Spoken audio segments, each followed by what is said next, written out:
dari tadi kepada mulai aja. Mulai aja Bang ya.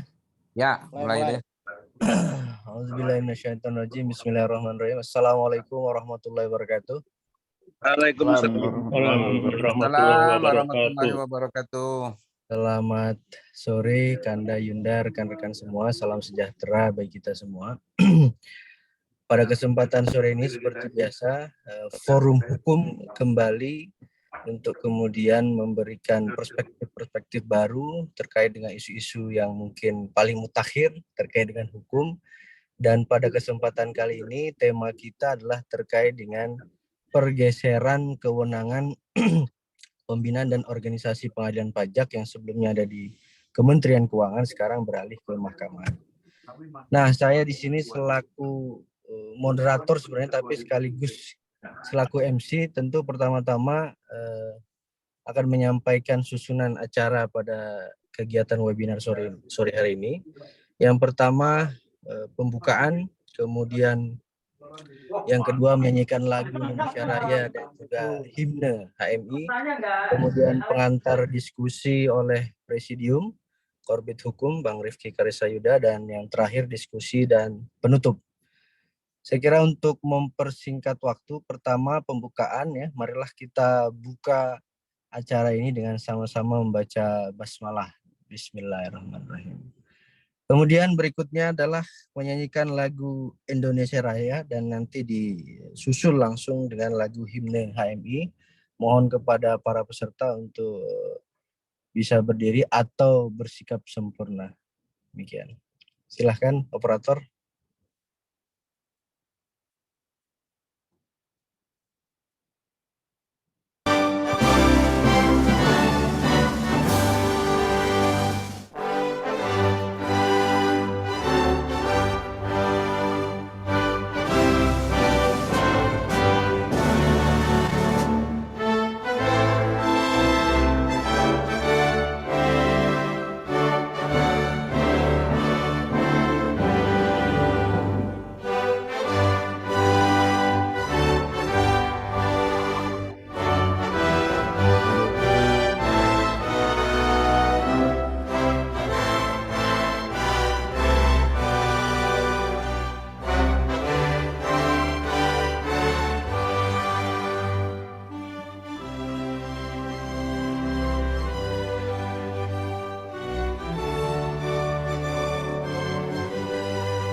Ya, dilanjutkan dengan himne HMI.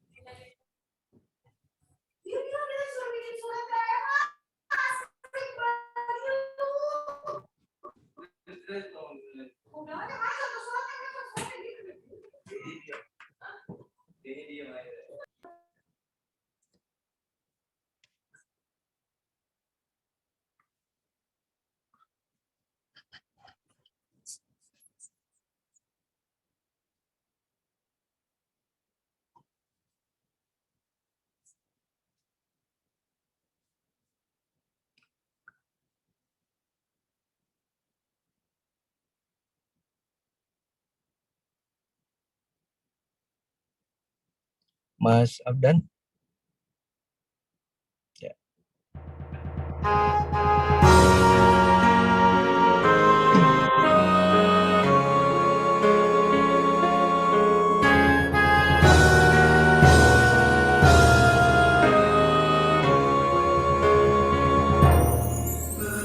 Bersyukur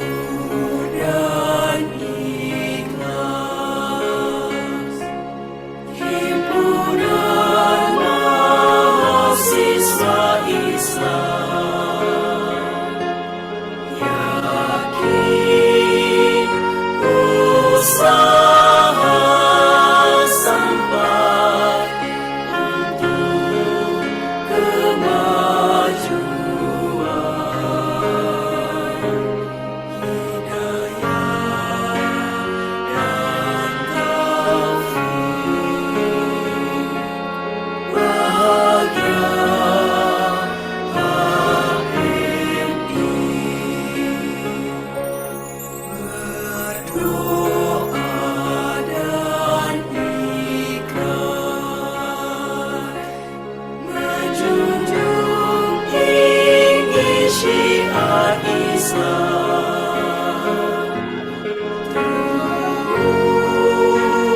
Al-Quran, hadis, jalan keselamatan. Ya Allah, berkati bahagia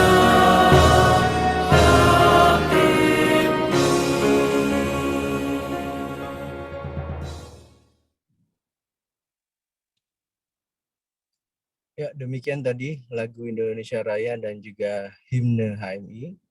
Beranjak ke acara berikutnya yaitu pengantar diskusi dari kakanda kita Rifki Nizami Karsayuda SHMK MH. Waktu dan tempat kami persilahkan. Terima kasih Dinda Nasef. Bismillahirrahmanirrahim. Assalamualaikum warahmatullahi wabarakatuh. Alhamdulillahirabbil alamin wa bihi nasta'in ala umuri waddin. Sayyidina Muhammadin wa ala alihi wa sahbihi. Rabbi shrah li sadri wa yassir li amri wa hlul 'uqdatam min lisani yafqahu qawli. Yang saya hormati, saya muliakan para narasumber Kanda Heri Hermawan, Bang Tri Cahya Indra Permana, dan Mas Yuniar, yang hari ini kita membicarakan tentang pergeseran fungsi pengawasan dan organisasi peradilan pajak yang dulu di bawah Kementerian Keuangan, sekarang berada di bawah Mahkamah Agung Republik Indonesia. Adinda Muhammad Imam Nasef dan saudara saya Bang Azwan Muhammad yang memprakarsai forum hukum pada kesempatan hari ini, rekan-rekan sekalian yang berbahagia. Pertama-tama saya menyampaikan salam hormat dari Presidium Majelis Nasional KHMI dan kepada saya selaku Korbit Bidang Hukum, HAM, dan Perundang-undangan diamanahkan untuk menyampaikan sambutan ini rutin setiap minggu kita bertemu. Walaupun minggu ini ada pergeseran dari hari Rabu ke hari Jumat menjelang hari Sabtu ini. Menjelang saya ini Mas Ilham malam di sini, Mas Ilham. Saya masih di Sydney nih. Tapi saya kira tidak mengurangi esensi forum hukum yang kita laksanakan setiap minggu sebagai bagian dari kontribusi Majelis Nasional KHMI kepada kita semua, baik keluarga besar KHMI maupun kepada bangsa. Apa yang ingin kita bicarakan pada kesempatan sore hari ini, saya kira adalah sesuatu yang penting dalam optik hukum, terutama optik hukum konstitusi. Karena lembaga peradilan khusus sebagaimana kita tahu, sebagaimana amanat pasal 24 Undang-Undang Dasar Negara Republik Indonesia tahun 1945 berada di bawah Mahkamah Agung. Mahkamah Agung adalah lembaga peradilan yang memiliki puncak kekuasaan tertinggi yang bukan hanya membawahi peradilan umum, peradilan agama, peradilan tata usaha negara, dan peradilan militer, tetapi juga peradilan-peradilan khusus lainnya sebagaimana amanat dalam pasal 24. Pengembalian peradilan pajak dari Kementerian Keuangan ke Mahkamah Agung dalam optik hukum konstitusional menurut pandangan saya adalah pilihan yang tepat. Tetapi dari sisi implementasinya, bagaimana prakteknya selama ini, dan apa kekhawatiran serta tantangannya ke depan, tentu ketiga narasumber yang akan jadi pembicara pada kesempatan hari ini menjadi sangat penting untuk kita dengarkan. Bang Heri Hermawan, kita tahu, adalah Korbit Departemen Hukum Pajak di Majelis Nasional KHMI, yang selama ini kita kenal sebagai alumni HMI yang paling concern terhadap persoalan pajak. Beliau adalah konsultan pajak dengan sertifikasi bukan hanya tingkat nasional, tapi juga di tingkat internasional. Ini sekaligus saya agak sedikit promosi kepada keluarga besar.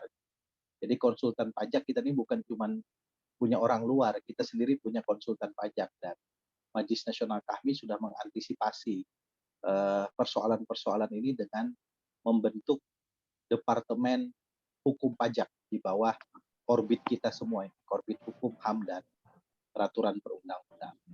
Bagaimana kesiapan Mahkamah Agung, tentu nanti Mas Tri Cahya bisa bicara hal-hal tersebut, karena selama ini kita tahu juga bahwa proses PK terkait dengan upaya hukum yang dilakukan atas putusan peradilan pajak juga dilakukan di Mahkamah Agung, dan bagaimana juga positioning hukum yang akan dilakukan oleh Bang Junior dan kawan-kawan dalam rangka proses uji material juga tentu akan menambah perspektif kita pada kesempatan hari. Saya ucapkan selamat mengikuti diskusi atau webinar pada hari ini.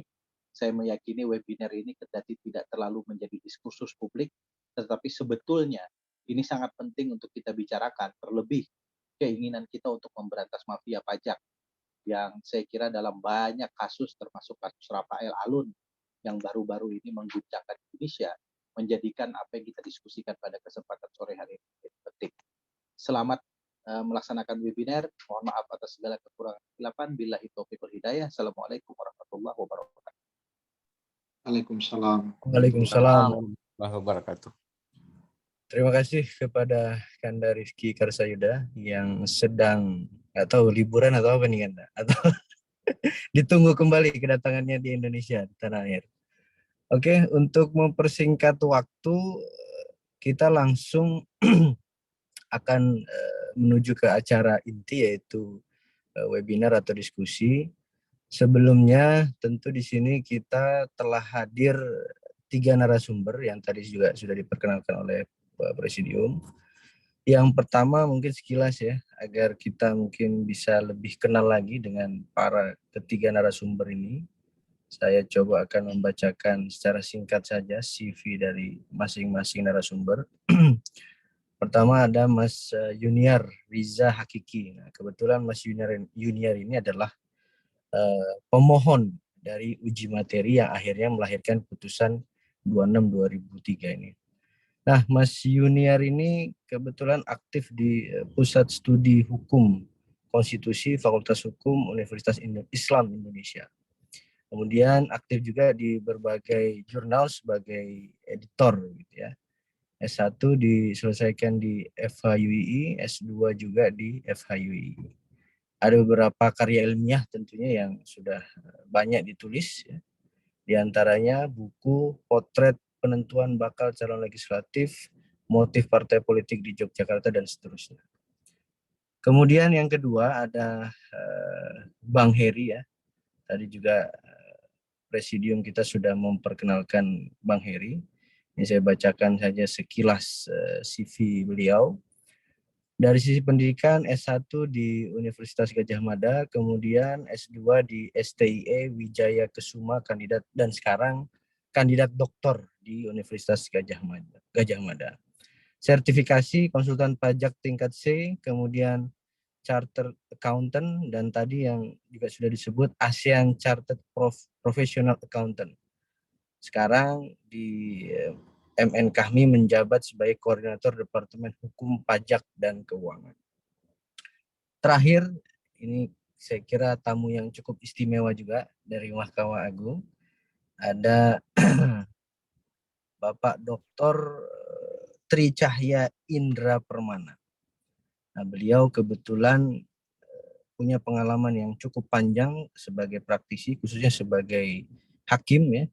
Mulai dari tahun 2000 sampai 2004 itu di PT UN Yogyakarta, kemudian 2004-2008 di PT UN Pekanbaru, dan saat ini beliau menjabat sebagai staf khusus Ketua Kamar Tata Usaha Negara Mahkamah Agung RI mulai tahun 2021 sampai dengan sekarang. Jadi saya kira Pak Dr. Indra nanti akan memberikan perspektifnya, khususnya nanti dari perspektif Mahkamah Agung, yaitu tujuan di mana kemudian kewenangan pembinaan organisasi dan administrasi serta keuangan ini dialihkan. Saya kira itu CV singkat, biodata singkat dari ketiga narasumber atau pemateri kita sore kali ini. Sebelum kita masuk ke sesi diskusi, sedikit saja mungkin pengantar. Tadi sebenarnya dari Presidium sudah menyampaikan apa sebenarnya menjadi isu utama yang menarik untuk kita diskusikan pada sore hari ini, yaitu kaitan dengan adanya putusan MK nomor 26/2003 yang pada pokoknya telah mengalihkan, ada 3 hal sebenarnya yang dialihkan, yaitu kewenangan pembinaan dari sisi organisasi, kemudian dari sisi administrasi, dan dari sisi keuangan. Nah, tentu dengan adanya putusan MK ini akan berimplikasi khususnya terkait dengan kewenangan pengadilan pajak, ya. Misalnya dari sisi pembinaan tadi ya, administrasi maupun keuangan. Dan tidak kalah penting tentunya juga apakah nanti ini juga akan berimplikasi misalnya pada misalnya hukum acara. Karena tentu ada perbedaan ketika dulu di bawah Kemenkeu dengan sekarang di bawah Mahkamah Agung misalnya. Termasuk misalnya ini bagi rekan-rekan mungkin yang sering beracara di bidang pajak, apakah nanti ketika ini sudah masuk ke Mahkamah Agung misalnya untuk kuasa hukum misalnya, apakah nanti diatur misalnya harus advokat atau ya harus advokat misalnya, karena kan kalau kita lihat perkara-perkara lain di Mahkamah Agung syaratnya itu. Nah, itu implikasi-implikasi yang mungkin nanti akan terjadi akibat adanya putusan MK ini. Walaupun sebenarnya MK sendiri kan memberikan waktu kalau tidak salah 3 tahun ya, sampai Desember 2026 untuk melakukan transisi ini. Nah, itu bagaimana kesiapan Mahkamah Agung, kemudian kira-kira bagaimana konsepnya nanti, mungkin akan kita bahas dalam diskusi ini. Tanpa berpanjang lagi, saya kira langsung saja ke sesi diskusi. Saya bagi 2 sesi diskusi kita kali ini. Pertama paparan dari narasumber, dan yang kedua nanti ada tanya jawab. Nah, untuk paparan ini nanti saya minta masing-masing narasumber kira-kira bisa menyampaikan pikirannya, gagasannya, idenya kurang lebih 10 sampai 15 menit gitu ya. Nah, untuk yang pertama ini mengawali diskusi kita, saya kira saya minta Mas Yuniar Riza Hakiki ya, selaku pemohon dalam judicial review atau uji materi ini, untuk bisa menyampaikan mungkin apa sebenarnya menjadi background utama kemudian kenapa menguji Undang-Undang 14 2002 tentang pengadilan pajak. Kemudian apa yang terjadi dalam persidangan, mungkin perdebatan-perdebatannya, dan apa kemudian pertimbangan-pertimbangan MK. Mungkin Mas Yuniar lebih tahu dan lebih paham karena sebagai pemohon. Nah, itu saya kira monggo 10-15 menit saya serahkan ke Mas Yuniar Riza Hakiki. Monggo. Terima kasih Mas Nasef. Assalamualaikum warahmatullahi wabarakatuh. Waalaikumsalam. Sekali lagi terima kasih Mas Nasef. Izin Bapak Ibu, abang-abang sekalian dari Forum Hukum Kahmi. Di sini mungkin saya junior sendiri, mohon izin untuk membagikan pengalaman atau informasi terkait dengan perkara pergeseran kewenangan pengadilan pembinaan organisasi, administrasi, dan keuangan pengadilan pajak ke Mahkamah Agung, karena memang kebetulan saya salah satu yang menjadi pemohon dalam perkara ini. Mungkin yang sebelumnya saya sambut yang terhormat Bang Rifki Karsayuda, kemudian Bapak Ibu sekalian narasumber, ada Pak Dr. Trijaya Indra Permana. Tadi saya sempat komunikasi dengan kuasa hukum Bang Victor dan menyampaikan salam ke Pak Indra. Kemudian ada Bang Heri Hermawan juga selaku narasumber di sini. Bapak Ibu sekalian dan abang-abang sekalian, Kanda Yunda, sebelumnya perlu saya sampaikan bahwa permohonan ini diajukan oleh 3 pemohon. Yang pertama ada Mas Nur Hidayat, juga rekan kami, kemudian ada Mas Alan, senior kami juga, dan yang ketiga saya. Untuk pertama kalinya permohonan ini diajukan oleh Mas Nur Hidayat selaku advokat di bidang perpajakan. Kemudian di saat perbaikan permohonan tambah 2 pemohon dari kami, yang pertama Mas Alan, yang kemudian yang kedua saya. Mas Alan berkapasitas selaku dosen, kemudian saya berkapasitas sebagai peneliti. Nah, mungkin untuk track record perkara 26/2023 ini kebetulan diajukan di sekitar bulan Februari, pada tanggal 27 Februari oleh Mas Nur Hidayat. dan melalui kuasa hukum Bang Victor Santoso Tandiasa, dan diregister oleh MK itu pada bulan Maret. Kemudian ada sidang pendahuluan itu pada tanggal 27 Maret 2023, yang pada saat itu pemohonnya masih satu, dan pada saat perbaikan diajukan bulan April, dan ada sidang perbaikan di bulan April itu juga pemohon bertambah, yaitu Mas Alan dan saya, karena memang kebetulan ada diskusi antara kuasa hukum Bang Victor dengan Mas Nur Hidayat dengan kami, bagaimana memperkuat legal standing dalam perkara ini, karena di pemeriksaan pendahuluan itu nampak memang hakim di pemeriksaan pendahuluan kala itu ada Prof Saldi, kemudian Pak Suhartoyo, dan kalau tidak salah Pak Wahiduddin kalau tidak salah, itu memang seperti menyambut baik adanya permohonan ini, dan kemudian memberikan banyak nasihat perbaikan, tetapi memang terkesan meragukan adanya legal standing dari pemohon yang pertama, yaitu Mas Nur Hidayat, sehingga memang dikehendaki ada penguatan legal standing oleh kuasa hukum, sehingga berdiskusi dan akhirnya menambah legal standing dari kalangan akademisi maupun peneliti.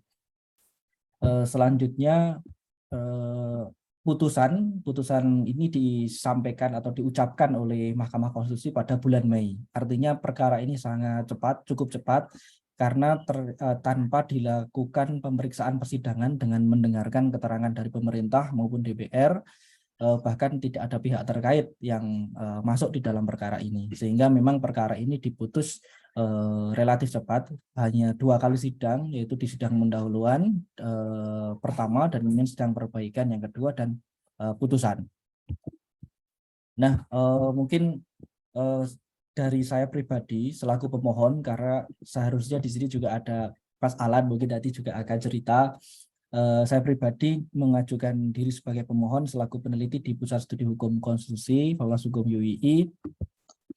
Kemudian apa yang kemudian menjadi kerugian konstitusional yang saya dalilkan, yang saya ajukan, karena memang perkara pada banyak pembinaan organisasi administrasi dan keuangan pengadilan pajak yang sampai dengan saat ini justru jauh melesat daripada konsep idealitas akademik yang selalu kami riset di PSHK, baik itu di perguruan tinggi, yang seharusnya memang menjadi ranahnya Mahkamah Agung karena semangat one roof system, tetapi sampai dengan saat ini memang pengadilan pajak sebelum putusan ini masih two roof system, yaitu di bawah kekuasaan eksekutif untuk pembinaan organisasi, administrasi, dan keuangan, dan di bawah Mahkamah Agung atau lembaga kekuasaan yudikatif untuk pembinaan teknis yudisialnya.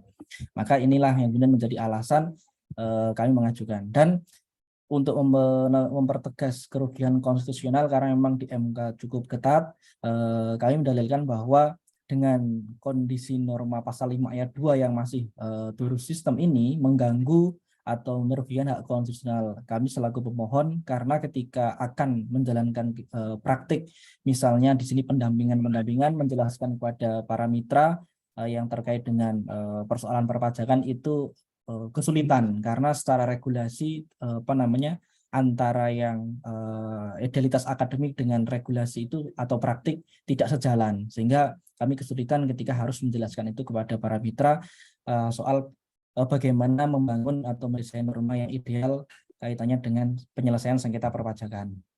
Nah, ternyata Mahkamah Konstitusi memang mempertimbangkan kedudukan hukum pemohon, terutama kami selaku pemohon 3, terkait dengan kedudukan sebagai wajib pajak yang potensial juga akan berperkara di pengadilan pajak, kemudian sebagai peneliti yang juga tadi kesulitan dalam rangka mendampingi mitra atau klien untuk bagaimana mendesain norma tentang penyelesaian sengketa perpajakan yang ideal tadi.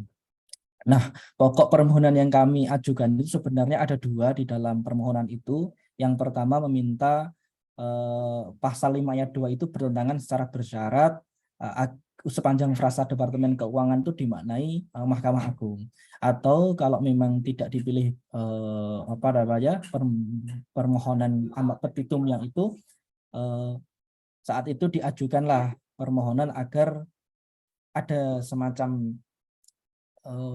transisi seperti di Undang-Undang Cipta Kerja, bahwa Undang-Undang perpajakan ini bertentangan sampai dengan diundangannya Undang-Undang tentang pengadilan pajak yang baru, sehingga menghendaki adanya perbaruan legislasi khususnya di Undang-Undang Pengadilan Pajak, karena nanti juga salah satu implikasi dari adanya putusan ini mungkin akan lebih baiknya Undang-Undang Pengadilan Pajak yang dibentuk pada tahun 2002 ini juga akan dibenahi lagi, akan dibuat yang lebih tepat dengan kondisi saat ini.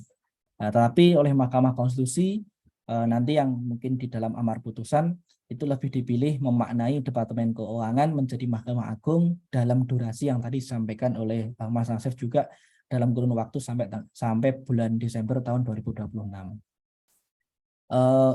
Bapak Ibu sekalian dan Kanda Yunda, bahwa perkara ini sebenarnya sudah ada sebelumnya yang menguji, yaitu di putusan 10 tahun 2020, 57 tahun 2020. Akan tetapi karena memang hukum acara MK itu memungkinkan suatu norma diuji kembali apabila materi muatan dalam Undang-Undang Dasar yang dijadikan dasar pengujian berbeda atau terdapat alasan permohonan yang berbeda, maka itu bisa diajukan. Dan ternyata di perkara yang diputus nomor 57 tahun 2020 itu tidak diterima oleh MK yaitu, atau di NO perkaranya, sehingga memang belum sampai pada ranah pokok perkara. Dan di putusan 10 itu ternyata khusus pasal 5 ayat 2 dinyatakan oleh MK permohonannya obscurable atau tidak jelas atau kabur, sehingga memang masih ada kemungkinan untuk diuji kembali, dan memang saat itu belum terjadi perubahan situasi norma. Oleh karena itu permohonannya diajukan. Nah, Bapak Ibu sekalian dan Kanda Yunda sekalian, untuk pokok-pokok posita yang kami ajukan itu ada 5. Yang pertama, tinjauan terhadap sejarah perkembangan lembaga penyelesaian sengketa pajak. Di permohonan itu diuraikan bagaimana sejarahnya. Kemudian yang kedua, proses pembentukan undang-undang tentang pengadilan pajak yang sebenarnya itu sejak dahulu itu menghendaki memang adanya peralihan secara bertahap, menghendaki one rule system dan sebagainya. Termasuk yang ketiga, proses pembahasan RUU tentang pengadilan pajak. Saat itu Badan Peradilan Pajak kalau tidak salah di RUU tahun 2002 khususnya menyangkut original intent pasal 5 Undang-Undang 14 2002 yang ternyata setelah ditelusuri memang para pemerintah sekalipun, kemudian para anggota dewan saat itu menghendaki ada peralihan secara bertahap dari untuk pembinaan organisasi administrasi keuangan di bawah kementerian atau saat itu Departemen Keuangan ke Mahkamah Agung itu secara bertahap. Kemudian pengadilan pajak itu didesain sebagai pengadilan khusus di lingkungan Badan Peradilan Tata Usaha Negara yang tentunya ini di bawah kekuasaan Mahkamah Agung. Dan yang kelima, dalil kami bahwa pasal 5 ayat 2 Undang-Undang 14 2002 itu nyatanya tidak konsisten, tidak sesuai dan bertentangan dengan prinsip negara hukum dan kemerdekaan kekuasaan kehakiman. Bahwa salah satu prinsip negara hukum itu sendiri adalah adanya badan peradilan yang independen atau kekuasaan kehakiman independen. Nah, ini mungkin sekilas pembahasan dari satu persatu, mungkin agak lebih singkat. Intinya dari segi sejarah dulu sebelum kemerdekaan memang di bawah Gubernur Jenderal untuk semacam badan peradilan pajaknya, kemudian diketuai wakil ketua MA, sempat diketuai oleh MA pas di era Majelis Pertimbangan Pajak, kemudian di era BPSP atau Badan Peradilan Sengketa Pajak di bawah Departemen Keuangan, kemudian muncullah Undang-Undang Pengadilan Pajak di bawah 2 atap, yaitu Mahkamah Agung dan Departemen Keuangan. Nah, inilah yang kemudian menurut kami menimbulkan problem konstitusional. Nah, dari segi proses pembentukan tadi sempat kami singgung ada sekitar 5 poin penjelasan ini yang pada intinya pembentuk undang-undang saat itu sudah menyadari memang seharusnya pengadilan pajak itu dibentuk sebagai badan peradilan khusus di salah satu lingkungan badan peradilan di bawah kekuasaan Mahkamah Agung, yaitu Badan Peradilan Tata Usaha Negara. Bahkan menghendaki agar benar-benar didesain sebagai badan peradilan pajak yang independen di bawah kekuasaan Mahkamah Agung, tidak ada tidak bercabang atau tidak di bawah tidak dualisme di bawah dua atap, yaitu kekuasaan eksekutif dan kekuasaan yudikatif. Kemudian dari segi original intent, ternyata di rancangan undang-undang Badan Peradilan Pajak saat itu draftnya demikian. Ayat 1, pembinaan teknis peradilan Badan Peradilan Pajak dilakukan oleh Mahkamah Agung. Kemudian ayat 2-nya memang saat itu draftnya pembinaan organisasi, administrasi, dan keuangan Badan Peradilan Pajak dilakukan oleh Departemen Keuangan. Tetapi ada ayat 3 yang ternyata di dalam draft yang disahkan atau disetujui itu dihilangkan ayat 3 ini. Dulu masih dalam bentuk draft, ada ayat yang berbunyi frasanya adalah pembinaan sebagaimana dimaksud dalam ayat 2 akan dialihkan ke Mahkamah Agung secara bertahap. Nah, penjelasannya dikatakan bahwa sesuai dengan ketentuan pasal 11 dan seterusnya, pengalihan pembinaan organisasi, administrasi, dan keuangan BPP ke Mahkamah Agung dilakukan apabila segala sesuatu yang diperlukan itu untuk itu seperti misalnya sumber daya manusia sudah dapat terpenuhi. Tetapi sejak tahun 2002 itu ketika ayat 3 dihilangkan, memang tidak ada norma yang memaksakan untuk adanya pengalihan hal itu. Artinya memang hal ini sudah dikehendaki sejak dulu tapi tidak disepakati sebagai hukum yang hukum positif. Kemudian original intent yang kami gali di dalam pasal 5 Undang-Undang 14 2002 ini ternyata dari pemerintah itu ada sikap memang menghendaki pembinaan organisasi, administrasi, dan keuangan ini dialihkan paling lambat 5 tahun ke Mahkamah Agung. Bahkan beberapa fraksi menghendaki paling lama 3 tahun, ada pula yang menghendaki cukup 1 tahun juga. Artinya dari segi kehendak konstitusional saat itu pembentuk undang-undang tidak menghendaki memang pembinaan organisasi, administrasi, keuangan itu memang di bawah Kementerian Keuangan. Tetapi karena memang tidak sebagai hukum positif, ya sampai sebelum putusan ini masih di bawah Kementerian Keuangan. Kemudian ini soal di bawah Badan Peradilan Khusus, soal desainnya, dan itu mulai ditegaskan soal kedudukan Badan Peradilan Khusus, Peradilan Pajak sebagai Badan Peradilan Khusus itu di Undang-Undang 9 2004 tentang perubahan Undang-Undang PTUN yang menyatakan bahwa di lingkungan peradilan tata usaha negara dapat diadakan pengkhususan yang diatur dengan undang-undang. Yang dimaksud dengan pengkhususan yaitu misalnya adalah pengadilan pajak. Nah, ini soal dalil kami yang menyatakan bahwa pasal 5 ayat 2 itu tidak sesuai dengan prinsip negara hukum dan sebagainya. Ini berdasarkan pasal 24 ayat 1. Dan tadi juga disinggung oleh Bang Rifki bahwa memang secara idealitas ini memang seharusnya demikian menurut konstitusi. Karena memang konstitusi kita menghendaki kekuasaan kehakiman dijalankan oleh Mahkamah Agung dan sebuah Mahkamah Konstitusi. Artinya tidak ada intervensi oleh kekuasaan eksekutif. Kemudian memaknai terkait dengan kedudukan pengadilan pajak berdasarkan putusan 4 2004 dan 6 2016 yang sebenarnya MK di dua putusan ini sudah ada arah atau mengarahkan bahwa pengadilan pajak ini seharusnya memang tidak berada di dua atap seperti ini, tetapi memang diarahkan kepada di bawah pembinaan Mahkamah Agung atau di bawah sistem oleh Mahkamah Agung. Termasuk kami menjelaskan dengan implikasi dari adanya peran Departemen Keuangan atau Kementerian Keuangan dalam konteks ini menimbulkan beberapa hal.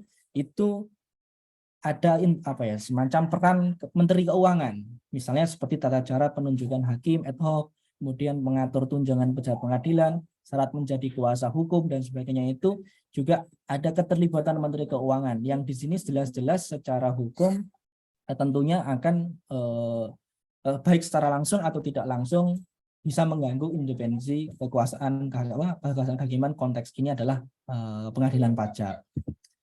Nah, kemudian untuk amar putusan, Mahkamah Konstitusi menyatakan sepanjang frasa Departemen Keuangan dalam pasal 5 ayat 2 itu bertentangan dengan Undang-Undang Dasar sepanjang tidak dimaknai Mahkamah Agung yang secara bertahap dilaksanakan selambat-lambatnya tanggal 31 Desember 2026. Artinya memang ini tidak langsung otomatis bertentangan, ada masa transisi, dan dalam masa transisi itu harus ada upaya secara bertahap untuk melakukan pengalihan.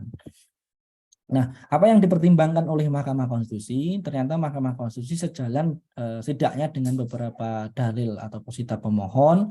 Pertama, memang menyadari bahwa lembaga peradilan yang independen sebagai unsur fundamental dari negara hukum, beserta beberapa elaborasinya di dalam putusan itu. Kemudian adanya dualisme kewenangan pembinaan pada pengadilan pajak, jelas menurut MK sama dengan mencampur adukkan pembinaan lembaga peradilan. Kemudian yang ketiga, keberadaan pengadilan pajak yang secara faktual merupakan pengadilan khusus di bawah PT UN telah sejalan dengan putusan MK 6 2016, dan di sejak putusan 6 2016 itu sebenarnya ada semacam mandat konstitusional, meskipun itu tidak di amar putusan tetapi di pertimbangan putusan yang menyarankan agar ada perbaruan Undang-Undang 14 2002 sekaligus nanti kepada pembentuk undang-undang untuk mendesain bahwa pengadilan pajak itu untuk pembinaan organisasi administrasi dan keuangan itu di bawah Mahkamah Agung. Tetapi pembentuk undang-undang tidak melakukan upaya perbaikan itu, makanya memang akhirnya diputuslah ini, dibawalah perkara ini ke Mahkamah Konstitusi. Kemudian Mahkamah semakin meyakini adanya bukti-bukti terutama rancangan undang-undang, risalah dan sebagainya yang sesungguhnya memang sudah ada niat dari pembentuk undang-undang untuk secara ideal meletakkan seluruh pembinaan pengadilan pajak secara bertahap ke dalam satu atap, yaitu di bawah Mahkamah Agung. Kemudian ini mungkin yang terakhir terkait dengan mandat konstitusional, Mahkamah Konstitusi di dalam amar putusan maupun di pertimbangan itu menghendaki atau menyarankan atau memandatkan begitu agar pasca atau sejak putusan yang diucapkan secara bertahap para pihak atau pemangku kepentingan, dalam konteks ini mungkin antara Mahkamah Agung dengan Kementerian Keuangan, segera mempersiapkan regulasi berkaitan dengan segala kebutuhan hukum, termasuk hukum acara dalam rangka peningkatan profesionalitas sumber daya manusia pengadilan pajak dan lain sebagainya. Nah, menurut kami yang paling mungkin prioritas untuk peralihan regulasinya setidaknya ada 6 poin. Di luar aspek yang lain yang tentunya juga perlu disiapkan, mungkin nanti Bapak narasumber berikutnya akan menjelaskan soal itu. Tapi setidaknya dari segi normatif, terutama soal tata cara penuntutan hakim ad hoc pada pengadilan pajak yang sebelumnya diatur dengan keputusan Menteri Keuangan tentu perlu untuk perbarui. Kemudian tunjangan dan ketentuan lain bagi ketua, wakil ketua, hakim, sekretaris, wakil sekretaris, dan sekretaris pengganti. Kedudukan sekretaris dan seterusnya yang sebelumnya diatur dengan putusan itu juga perlu untuk diubah. Tata kerja kesekretariatan pengadilan pajak, kemudian panitera, wakil panitera, dan panitera pengganti yang sebelumnya juga diangkat dan diberhentikan oleh Menteri Keuangan tentunya juga besok perlu untuk diperbarui. Dan yang terakhir soal persyaratan untuk menjadi kuasa hukum yang harus dipenuhi. Misalnya kalau sekarang untuk menjadi kuasa hukum di pengadilan pajak harus memiliki privat, harus memiliki pendidikan di bidang perpajakan dan sebagainya, mungkin akan dilakukan beberapa penyesuaian di Mahkamah Agung. Karena sebelumnya memang selain syarat itu diatur dalam Undang-Undang 14 tahun 2002, juga ada syarat tambahan yang ditetapkan oleh Menteri. Dan ini yang menjadi titik tekan pemohon satu saat itu, Mas Nur Hidayat selaku kuasa di bidang advokat perpajakan. Baik, demikian Kanda Yunda, Bapak-Bapak sekalian, Bapak Ibu sekalian, mohon maaf atas segala kekurangan dalam paparan ini. Selanjutnya kami kembalikan kepada Mas Nasef. Assalamualaikum warahmatullahi wabarakatuh. Waalaikumsalam warahmatullahi wabarakatuh. Terima kasih banyak Mas Yuniar Rizaki telah berbagi tadi. Dan saya kira ada beberapa hal yang bisa kita highlight dari pemaparan Mas Yuniar tadi. Pertama, memang salah satu tujuan dari kemudian beralihnya kewenangan ini adalah dalam rangka one roof system tadi itu. Dan kalau kita lihat tadi dari paparan Mas Yuniar, sebenarnya dari awal kalau melihat original intent, ide-ide agar pengadilan pajak itu di bawah Mahkamah Agung tadi itu memang sudah muncul gitu dari awal. Dan itu juga tentu kaitannya soal bagaimana menjaga independensi dari pengadilan pajak. Karena kalau di bawah eksekutif, padahal yang di challenge ini produknya adalah kira-kira produk eksekutif juga dari pajak. Nah itu mungkin akan konflik of interest atau paling tidak mengganggu independensi dari. Tetapi memang implikasinya ini akan beberapa hal teknis mungkin perlu untuk kemudian direspon. Nah, nanti mungkin dari Pak Indra nanti akan Pak Dr. Indra akan menjelaskan bagaimana teknis pelaksanaan dari putusan ini. Paling tidak dari perspektif Mahkamah Agung. Tapi sebelum ke situ, saya kira menarik juga nanti untuk melihat bagaimana sih sebenarnya plus minus kalau dari sisi wajib pajak misalnya, atau paling tidak di sini kita ada representasi dari konsultan pajak, Mas Heri Hermawan, melihat adanya peralihan kewenangan ini. Khususnya tadi kewenangan itu kaitan pembinaan, organisasi, dan keuangan. Nah, apa sebenarnya plus minus dari adanya putusan MK ini bagi khususnya para konsultan pajak maupun bagi wajib-wajib pajak. Sekarang mungkin bertanya-tanya dengan adanya putusan MK ini. Saya kira waktu 10-15 menit saya serahkan kepada Bang Heri Hermawan untuk bisa menyampaikan paparannya. Silakan Bang Heri. Baik, terima kasih. Assalamualaikum warahmatullahi wabarakatuh. Waalaikumsalam warahmatullahi wabarakatuh. Mohon izin ini Kanda Yunda sekalian, saya tidak banyak akan menyampaikan. Ini poin-poin saja dan saya belum sempat bikin slide ini. Baik, yang pertama di dunia akuntansi itu kan kami mengenal namanya independent impact sama independent in appearance. Nah, selama ini yang kita ketahui bersama bahwa hakim peradilan pajak itu direkrut oleh sekjennya Kemenkyu. Nah, sedangkan konsultan pajak, kuasa hukum wajib pajak itu akan mendapat izin dari ketua dari peradilan pajak yang tadi sudah disebutkan itu dibentuk oleh sekjennya Kemenkyu, direkrut oleh sekjennya Kemenkyu. Maka adalah benar, saya lihat oleh Mas Yuniar itu ya, pada umumnya hakim-hakim di peradilan pajak itu ya teman-teman ex-DJP. Nah, itu akan membawa sisi yang berbeda. Jadi pengalaman kami sebagai konsultan pajak juga, teman-teman di Dirjen Pajak itu ada dua perspektif dia dalam melihat. Satu normatif. Nah, ini normatif ini dia lebih melihat pada regulasi perpajakannya. Padahal kadang-kadang ada hal yang secara formil tidak dilanggar oleh wajib pajak, tapi secara material dia langgar. Ini sebelum masuk ke sengketa, nanti kan sengketa kita masuk bicaranya pada gugatan dan banding ya, inilah yang nanti masuk peradilan pajak. Sebelum masuk ke situ itu banyak sekali terjadi. Cuman mekanisme penyelesaian perbedaan pendapat, nah dissenting opinion saya bahkan itu di antara Dirjen Pajak dan wajib pajak sebelum banding dan gugat itu panjang.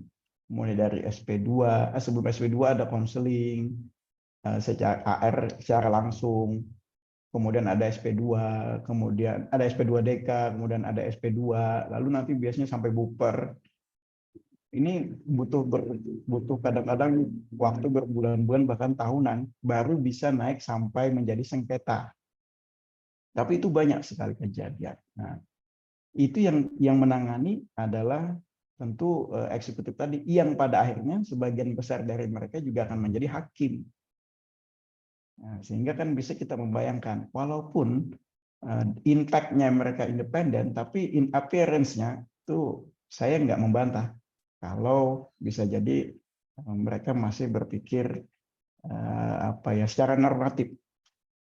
Secara normatif mereka tidak melihat secara lebih equal. Padahal tujuannya peradilan pajak ini kan untuk menemukan keadilan bagi wajib pajak.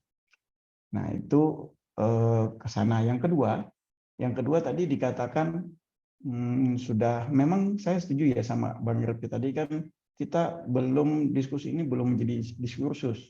Padahal pada akhirnya nanti saya ada keyakinan akan banyak kasus-kasus perbedaan pendapat antara wajib pajak dengan DJP itu akan naik menjadi sengketa pajak.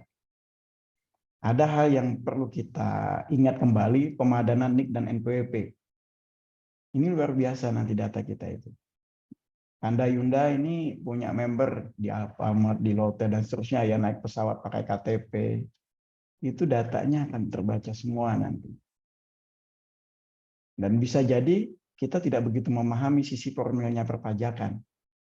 Tetapi secara material kita nggak ada melanggar. Nah, ini nanti akan berakhir juga pada sengketa. Kalau nilainya kecil, barangkali wajib pajak memilih, daripada ngurusnya lama-lama nih, udahlah ngalah. Tapi jangan sampai ngalahnya dia itu kemudian mengalah karena dia tak berdaya untuk mendapatkan keadilan dalam perpajakan. Nah, ini juga peluang buat teman-teman di bidang hukum atau yang memahami untuk melakukan advokasi hukum pajak ini buat teman-teman sekalian. Nah, itu potensinya ke depan. Jadi sangat memungkinkan nanti di masa depan ini akan meledak lah kasus-kasus sengketa pajak ini. Ya. Nah, sementara itu saya pikir untuk sedikit pendapat dari saya, ini ada yang lebih kita perlu dengar juga nih dari Pak Dr. Tri. Sementara gitu, Mas Nasib, biar nanti diskusinya kita lebih banyak.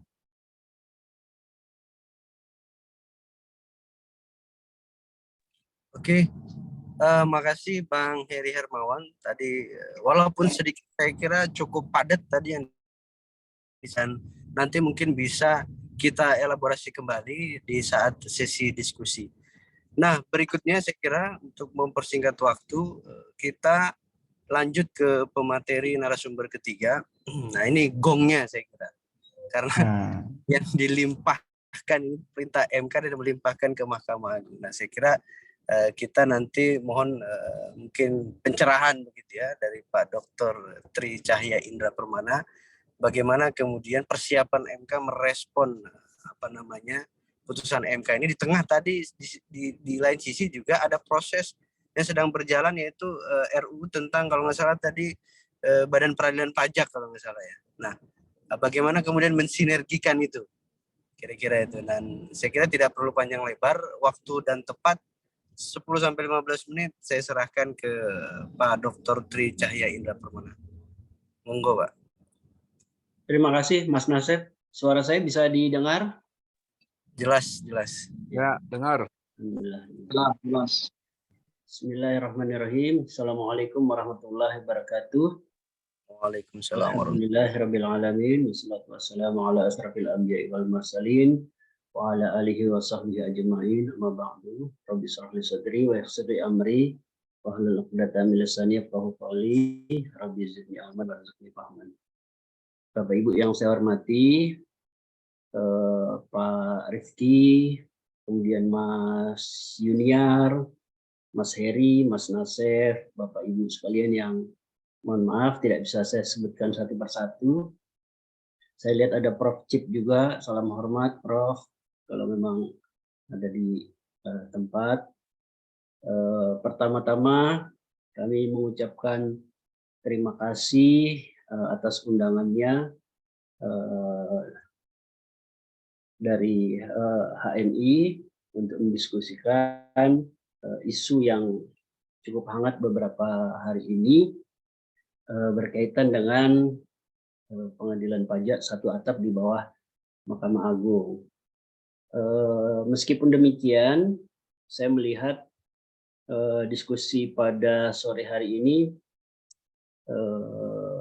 masih agak kurang berimbang ya, karena pengadilan pajak ini tidak dilibatkan menjadi narasumber. Harusnya pengadilan pajak juga diminta menjadi narasumber atau setidak-tidaknya dimintai pendapat ya, karena tadi kalau saya mengikuti diskusi ada pertanyaan ini bagi konsultan pajak menguntungkan atau tidak. Sama halnya juga harus ditanya sebetulnya pengadilan pajak kira-kira satu atap ini menguntungkan atau tidak bagi mereka. Nah, itu juga supaya ada keseimbangan, tapi ya sudah nggak apa-apa. Baik Bapak Ibu sekalian, pertama-tama saya mungkin lebih tepatnya bukan narasumber tetapi teman diskusi saja, karena di Mahkamah Agung sendiri juga ya pertama-tama kita tidak begitu sadar begitu ya, kemudian ada informasi bahwa sudah ada putusan. Kenapa kita tidak begitu paham juga awalnya, karena memang sejak awal itu Mahkamah Agung dan Pengadilan Pajak itu tidak pernah dilibatkan di perkara itu. Jadi setelah kami baca ternyata memang ada satu pertimbangan bahwa Mahkamah Konstitusi sudah merasa cukup sehingga tidak memanggil atau meminta pendapat dari Mahkamah Agung ataupun dari Pengadilan Pajak, atau bahkan lebih luas lagi dari beberapa lembaga yang terkait. Nah, tapi ya sudah diputuskan oleh Mahkamah Konstitusi dan kita berkomitmen untuk melaksanakan putusan itu. Dan kami informasikan kepada Bapak Ibu sekalian bahwa saat ini Mahkamah Agung sudah membentuk Pokja, ya, diketuai oleh Yang Mulia Dr. Irfan Fahrudin, Hakim Agung Kamar Tata Usaha Negara sebagai Ketua Pokjanya untuk membahas pengadilan pajak. Baik Bapak Ibu sekalian, saya ingin share screen apa yang sudah saya coba buat sedikit saja. Mudah-mudahan ini bisa menggambarkan apa yang dirasakan oleh Mahkamah Agung. Ya. Jadi Bapak Ibu, ya ini berdasarkan putusan Mahkamah Konstitusi memang pembinaan organisasi, administrasi, dan keuangan bagi pengadilan pajak itu beralih ke Mahkamah Agung secara bertahap, maksimal 31 Desember 2026. Nah, jadi kalau kita lihat di sini ada tiga komponen utama, organisasi, administrasi, dan keuangan. Ini kira-kira yang dialihkan atau dilimpahkan pembinaannya kepada Mahkamah Agung. Nah, kita akan coba lihat problem-problemnya atau alternatif-alternatifnya satu persatu. Yang pertama secara organisasi atau kelembagaan, gitu ya. Putusan MK itu tidak menentukan apakah organisasi pengadilan pajak itu secara bulat dialihkan ke Mahkamah Agung atau dilekatkan di Pengadilan Tinggi Tata Usaha Negara atau di Pengadilan Tata Usaha Negara. Jadi kalau berbicara lingkungan peradilan, Bapak Ibu, lingkungan peradilan itu bukan hanya PT UN, jadi lingkungan peradilan tentu ya lingkungan, ada PT UN, ada PT Tun, ada Mahkamah Agung. Bahkan kalau pengadilan pajak itu juga sebetulnya kamarnya kamar Tun. Ya, kalau di Mahkamah Agung PK-nya termasuk kamar Tun. Selama ini mereka bukan di lingkungan peradilan Tun, tapi kalau masuk kamar itu kamarnya kamar Tun.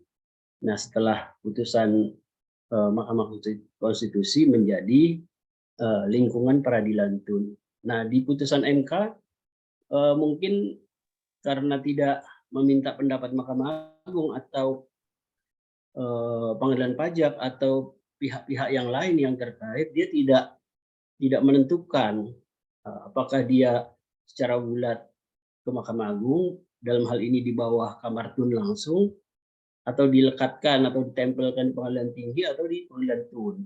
Sebagaimana kalau kita analogikan dengan pengadilan khusus lainnya, misalnya pengadilan niaga, pengadilan tipikor, pengadilan HAM, pengadilan perikanan, itu dilekatkan di pengadilan tingkat pertama, di pengadilan negeri. Nah, itu kalau kita analogikan ke sana. Nah, di sini tidak, tapi kalau melihat pada tenggang waktu yang ditetapkan, tenggat waktu yang ditetapkan oleh Mahkamah Konstitusi, itu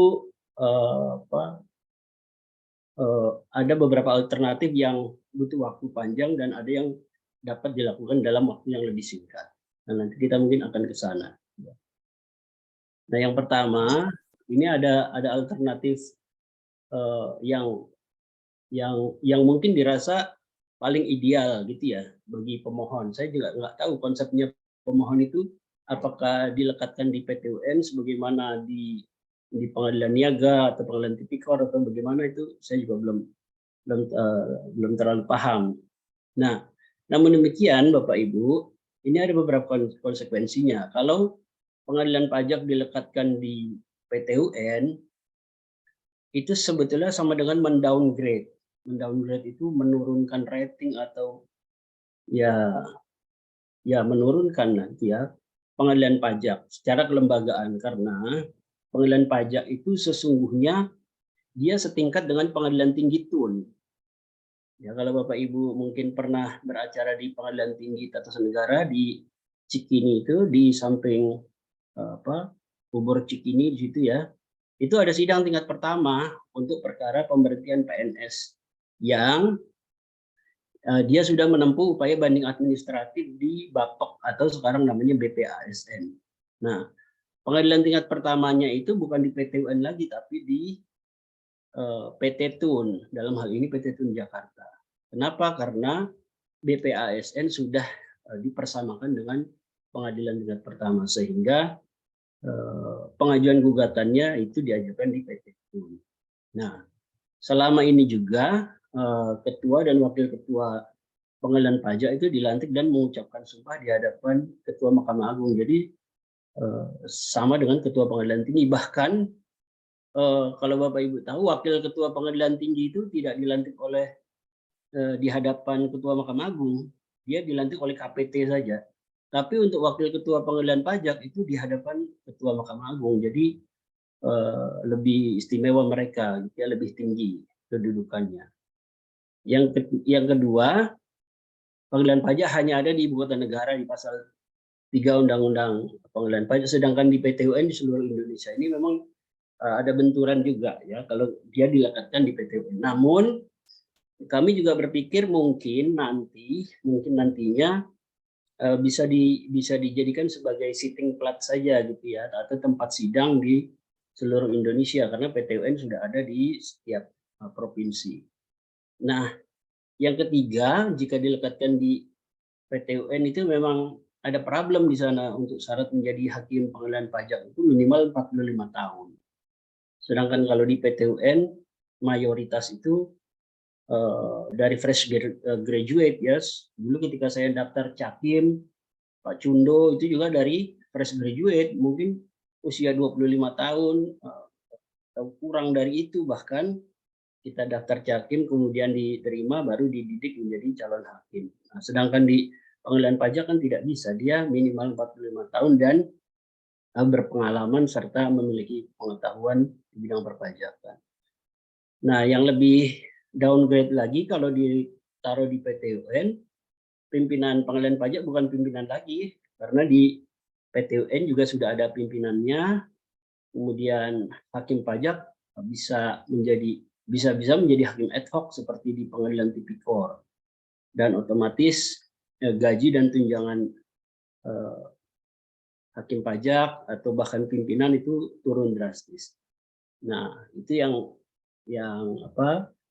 yang kita lihat kalau dia dilekatkan di PT UN. Nah, bagaimana kalau di pengadilan tinggi? Apakah itu lebih ideal? Nah, ternyata jika dilekatkan di PT TUN juga ada beberapa problem juga. Ya, yang pertama, memang belum pernah ada dalam sejarah pengadilan khusus itu di tingkat pengadilan tinggi. Jadi kalau Bapak Ibu tahu, di pengadilan tinggi itu ada hakim ad hoc tipikor, tapi tidak bukan pengadilan khususnya ada di pengadilan tinggi, tapi hakimnya saja yang ada di situ. Begitu juga di Mahkamah Agung, hakim ad hoc pada Mahkamah Agung. Jadi bukan hakim agung, tapi hakim ad hoc pada Mahkamah. Misalnya hakim ad hoc hubungan industrial, hakim ad hoc tipikor itu ada di Mahkamah Agung. Nah, jadi dalam sejarahnya memang belum pernah. Lalu meskipun dia setingkat, tapi sesungguhnya dia mendowngrade juga. Kenapa? Karena pimpinan dan hakim pengadilan pajak juga tidak menjadi pimpinan lagi, ya, dikarenakan di pengadilan tinggi juga sudah ada pimpinannya, ya, sudah ada ketua, sudah ada wakil ketua. Lalu ketika dia dilekatkan di sana, otomatis akan downgrade. Sama halnya dengan tadi di Petun, dia juga PT TUN itu ada seluruh Indonesia, di ibu kota provinsi sudah ada 8 PT TUN. Namun ada benturan yang mungkin tadi dari beberapa narasumber sudah mengatakan ini akan ada revisi beberapa ketentuan di dalam undang-undang pengadilan pajak. Ya alhamdulillah kalau memang demikian, karena kalau tidak tentu akan banyak benturan-benturan. Yang keempat, gaji dan tunjangan juga turun ya Bapak Ibu, karena di pengadilan pajak itu walaupun dia setingkat dengan pengadilan tinggi, gaji dan tunjangannya lebih tinggi daripada hakim tinggi kami di Mahkamah Agung. Padahal prinsip dalam hukum administrasi itu perpindahan tidak boleh merugikan. Kalau Bapak Ibu ingat dulu pegawai-pegawai KPK, penyidiknya yang dari kepolisian ketika mau dikembalikan ke kepolisian banyak yang menolak. Kenapa? Karena gajinya lebih tinggi di KPK. Nah itu tentu ada salah satu penyebab begitu. Dan kami sudah mendapatkan informasi juga dari pimpinan pengadilan pajak. Kami sudah 2 kali pertemuan. Insya Allah nanti tanggal 13 sampai 15 Juli kami ada ketemu lagi dengan pengadilan pajak. Itu mereka juga mengatakan sudah banyak pegawai yang ancang-ancang gitu ya, sudah siap-siap. Wah ini kalau merugikan ya mereka akan kembali ke mungkin ke Dirjen Pajak atau ke APP Pratama atau ke Bea Cukai gitu. Jadi sebagaimana tadi konsultan hukum pengadilan pajak juga sudah berhitung juga begitu ya. Kalau misalnya sebelumnya mungkin take home pay-nya di atas 30 juta ketika menjadi pegawai Mahkamah Agung menjadi separuhnya ya tentu akan merasa dirugikan. Nah kita tentu tidak ingin yang demikian. Yang ideal seperti apa nanti kita diskusikan sama-sama. Lalu apakah dilekatkan langsung di Mahkamah Agung itu juga salah satu alternatif saja. Jadi Bapak Ibu, saya tidak mengatakan pasti nanti akan bulat-bulat ditaruh di Mahkamah Agung seperti itu, tapi itu salah satu alternatifnya yang dirasakan tidak terlalu banyak goncangannya, tidak terlalu banyak resistennya. Meskipun juga tetap ada. Belum tentu misalnya Menteri Keuangan tetap menyetujui kalau pengadilan pajak di bawah Mahkamah Agung secara bulat itu tunjangannya akan tetap seperti sekarang. Bisa jadi kalau kamu sudah berada di bawah Mahkamah Agung ya tunjangannya mengikuti Mahkamah Agung dong. Nah itu kalau seperti itu juga akan ada problem di sana. Nah itulah ada pentingnya kami juga menerima masukan, dan nanti ketika sudah menerima masukan akan kami ke bawah ke pimpinan Mahkamah Agung untuk didiskusikan lintas kementerian, lintas departemen. Oke Bapak Ibu, kalau tadi organisasi, kemudian administrasi. Administrasi ini pada prinsipnya dibagi menjadi 2, ada administrasi kepegawaiannya, ada administrasi perkara. Tadi administrasi kepegawaian sebagian sudah disampaikan oleh pemohon tadi, mengenai sekretaris, mengenai panitera. Tapi jangan lupa hakimnya juga harus diperhatikan status kepegawaiannya, karena ada juga hakim di pengadilan pajak yang sudah purna bakti sebagai ASN tapi masih sebagai hakim. Ya, karena hakim pengadilan pajak itu pensiunnya 67 tahun Bapak Ibu, seperti hakim tinggi di Mahkamah Agung. Kalau dia dikembalikan ke Mahkamah Agung, sementara kalau di Mahkamah Agung sejak awal itu ketika dia hakim tinggi dia tidak pensiun. Beda kalau di pengadilan pajak. Ketika 60 misalnya atau 48 dia sudah purna bakti tapi tetap menjadi hakim. Nah, nanti kalau dialihkan ke Mahkamah Agung bagaimana statusnya? Apakah pensiunnya dibatalkan menjadi PNS lagi atau seperti apa? Nah, itu juga akan menjadi masalah yang saya kira perlu untuk ada perlu melibatkan Badan Kepegawaian Negara ya, BKN, atau mungkin juga dari instansi-instansi terkait. Ya. Nah, begitu juga dengan administrasi perkara, khususnya persidangan, di mana di pengadilan pajak juga sudah punya sistem persidangan sendiri, kemudian database sendiri, dia juga punya ekor yang belum menyatu juga dengan ekornya Mahkamah Agung. Nah, ini perlu juga penyatuan, butuh proses. Selanjutnya Bapak Ibu, keuangan. Tadi organisasi, administrasi, dan keuangan. Ya, tadi sempat kita singgung sama-sama bagaimana dengan gaji dan tunjangan hakim pajak setelah satu atap dengan MA. Apakah tetap ataukah turun? Kalau tetap, bagaimana supaya dia bisa tetap? Nah, itu yang ditanyakan, bagaimana supaya gaji dan tunjangan atau take home pay-nya hakim pajak itu tetap tidak turun, karena tadi prinsip dalam hukum administrasi kalau setiap perpindahan atau mutasi itu prinsipnya tidak boleh merugikan, minimal sama. Begitu juga dengan pegawai-pegawainya, ada sekretaris, ada panitera, ada staf-stafnya. Nah, selanjutnya juga dengan anggaran pengadilan pajak setelah satu atap atau dalam proses transisi ini seperti apa. Itu juga perlu untuk mendapatkan perhatian yang lebih dari kita semua. Nah, memang di putusan Mahkamah Konstitusi itu juga tidak ada perintah gitu ya. Siapa yang harus menginisiasi, apakah Mahkamah Agung ataukah Kementerian Keuangan? Nah, itu juga tidak ada perintah itu, sehingga ya sudahlah kita mengambil inisiatifnya untuk melaksanakan proses penyatuan atap pengadilan pajak. Karena kalau dari Kementerian Keuangan kok kayaknya ya sudah, sanalah wong kewenangan kami dilepas, ya sudah serahkan kepada Mahkamah Agung saja, bisa jadi seperti itu. Nah, kemudian sarana dan prasarana. Bapak Ibu perlu mengetahui gedung pengadilan pajak yang ada di Jalan Hayam Wuruk itu bukan asetnya pengadilan pajak, tapi itu asetnya BPKP. Dan BPKP itu bukan BPKP Jakarta, tapi BPKP Banten. Kami mendapat informasi di sana. Perangkat sidangnya juga begitu. Kalau dipindahkan ke Mahkamah Agung, bagaimana?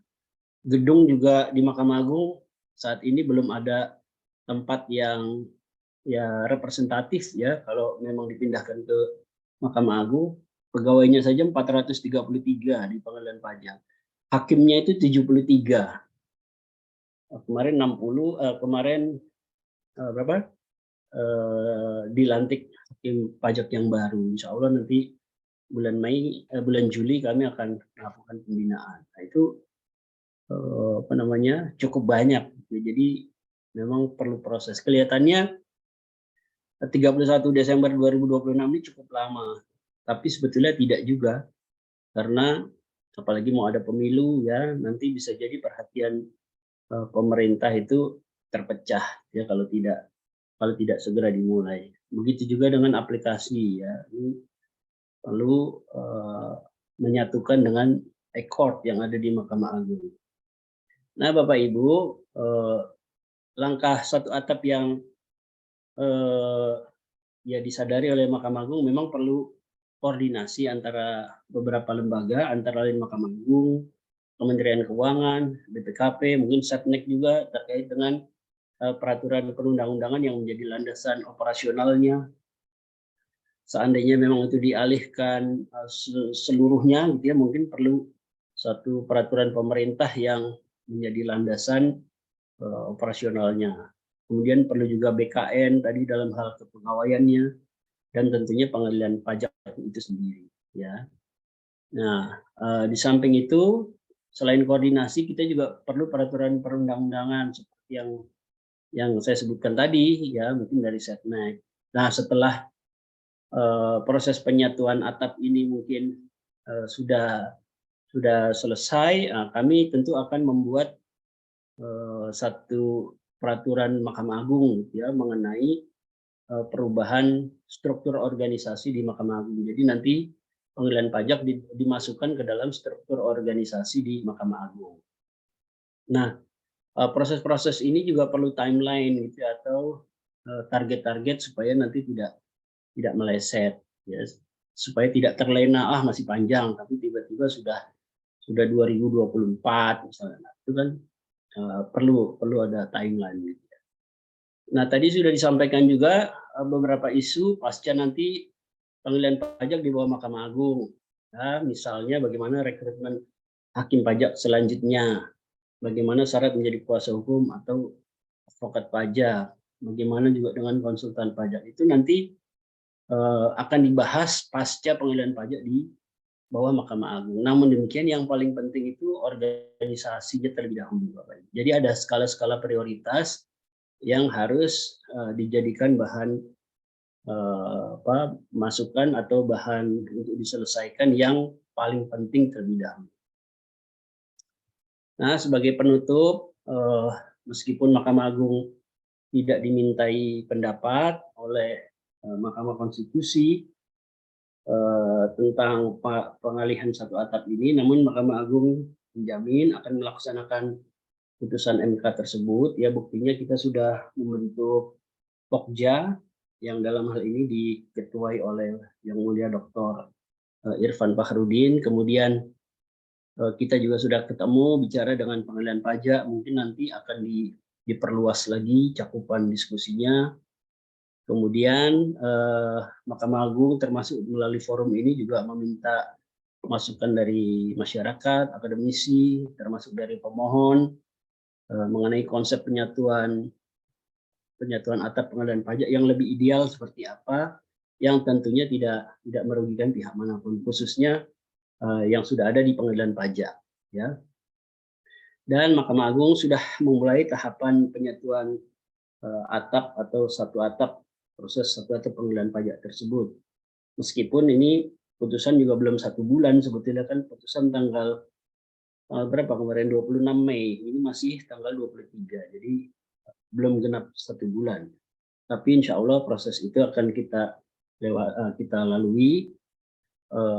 Mudah-mudahan nanti tanggal 13 sampai 15 Juli kami ada pertemuan lagi dengan pengadilan pajak. Mudah-mudahan akan semakin lebih clear lagi kira-kira hal-hal apa saja yang perlu disatukan konsepnya, sehingga nanti ketika diskusi dengan Kementerian Keuangan atau dari lembaga-lembaga lain itu sudah semakin jelas konsep penyatuan atapnya akan seperti apa. Mungkin itu saja sementara hal-hal yang bisa saya sampaikan. Saya kembalikan ke Pak Mas Nasir. Terima kasih. Assalamualaikum warahmatullahi wabarakatuh. Waalaikumsalam warahmatullahi wabarakatuh. Terima kasih Pak Dr. Tri Cahaya Indra Permana atas paparannya, saya kira yang cukup lumayan lengkap tadi ya.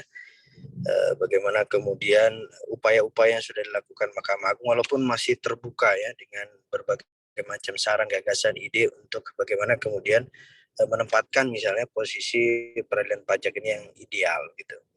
Nah, tadi juga disampaikan, mengkonfirmasi tadi ya, disampaikan oleh pemohon Mas Yuniar, ini memang mungkin termasuk salah satu putusan yang sangat cepat, speedy trial, karena nggak ada keterangan DPR, nggak ada pemerintah, apalagi Mahkamah Agung dan pengadilan pajak. DPR pemerintah aja sebagai pembentuk undang-undang kira-kira tidak dimintai keterangan. Ini kan berarti MK betul-betul mungkin melihat ini sebagai satu hal yang urgent dan krusial gitu. Ada isu konstitusionalitas mungkin yang dilanggar ya. Dan hakimnya juga bulat, Mas Nasir. Nah, hakim dari MK juga nggak disenting misalnya. Nah itu betul juga. Ini bulat ini ya, bulat putusannya ya. Nah tapi ya apapun itu nanti mungkin lewat forum ini mungkin ada yang ingin memberikan masukan, tanggapan dan seterusnya, kami membuka kesempatan. Nah di sini juga sebenarnya kita hadir bersama kita begawan-begawan hukum perpajakan. Ada Prof. Cip Ismail sini, kemudian ada teman-teman dari Mahkamah Agung juga, Pak Cundo, Pak Dr. Teguh. Kalau nggak salah Bang Victor ada juga nih ya, udah bergabung nih Bang Victor nih, kuasa pemohon. Nah, malahan bisa komplit kalau sama Victor. Nah berikutnya saya kira untuk sesi diskusi, saya membuka kesempatan kepada Kanda Yunda, peserta semua yang ingin menyampaikan pendapatnya, merespon atau menyampaikan pertanyaan. Mungkin saya persilahkan untuk sesi kali ini 3 orang lah. Ya, ada saya Pak Nasep. Pak Cundo ya. Izin Pak Nasep. Oh iya, Mas Alan, sorry. Oh ya. Mas Alan, ya. Terus 2 lagi siapa kira-kira? Ada? Kita tampung dulu ya Mas Alan ya. Ya. 2 orang lagi. Itu mohon masukan dari Prof. Chip itu, Mas. Saya mau Pak. Izin. Tolong Oke. Prof. Chip dulu diberi kesempatan. Siap. Mungkin sebelum sesi tanya jawab, mungkin kita akan mendengarkan petuah terlebih dahulu dari guru kita bersama. Ini Begawan Hukum Perpajakan, Prof. Chip Ismail. Halo Prof, selamat sore Prof. Selamat sore, Assalamualaikum warahmatullahi Waalaikumsalam warahmatullahi wabarakatuh. Waalaikumsalam warahmatullahi wabarakatuh. Selamat sore, Prof. Selamat sore. Terima kasih sekali Prof kami ucapkan, dan kami sangat mengapresiasi sudah bergabung dalam acara atau diskusi yang kami selenggarakan ini. Dan tentu kalau Prof sudah hadir, tidak elok rasanya kalau kita tidak mendengarkan petuah-petuahnya Prof terkait dengan isu sore hari yang kita diskusikan. Monggo Prof, bisa disampaikan mungkin Prof. Waktu dan tempat kami persilahkan. Baik, sebentar saja barangkali karena saat tiba-tiba gitu. Ketika melihat kegiatan yang dilaksanakan oleh kami, wah saya tertarik sekali nih. Teman-teman seperjuangan juga gitu ya. Ada hal yang perlu diamati bahwa pengadilan pajak sebelumnya kan ada namanya Majelis Pertimbangan Pajak (MPP) yang merupakan turunan dari pengadilan zaman Belanda, Manbruf dulu ya. Jadi dari Stadblad itu sudah ada namanya Majelis Pertimbangan Pajak. Nah, ketika ini saya spontan aja ya, ketika ada dibentuk namanya Peradilan Tata Usaha Negara, Undang-Undang 5 tahun 86, maka yang namanya pengadilan itu hanya ada Pengadilan Tata Usaha Negara. Nah, kemudian namanya pengadilan, namanya Majelis Pertimbangan Pajak, dianggapnya sebagai putusan besiking dari keputusan besiking dari Badan Tata Usaha Negara. Hingga semua putusan MPP, Majelis Pertimbangan Pajak, digugat. Semua digugat. Nah, saya awalnya kebetulan dari MPP, diperbantukan di MPP. Dan saat itu saya mewakili pajak sebagai bantuan hukum. Saya menceritakan ini dari MPP. Kalau semua sengketa dari pajak yang sudah diputus oleh MPP dan menurut undang-undang atau standar MPP, dia itu sama sekali netral. Tidak di bawah Mahkamah Agung, tidak di bawah Presiden, netral sama sekali. Nah, jadi ribut ini. Nah, oleh PT-UN, Undang-Undang PT-UN dianggap karena itu, walaupun itu dianggap sebagai keputusan Badan Tata Usaha Negara. Hingga semua keputusan MPP semua digugat di PT-UN. Ramai nih ceritanya. Sampai di Mahkamah Agung. Setelah itu kebanyakan ada yang kalah, ada menang, kemudian dibawa ke Mahkamah Agung.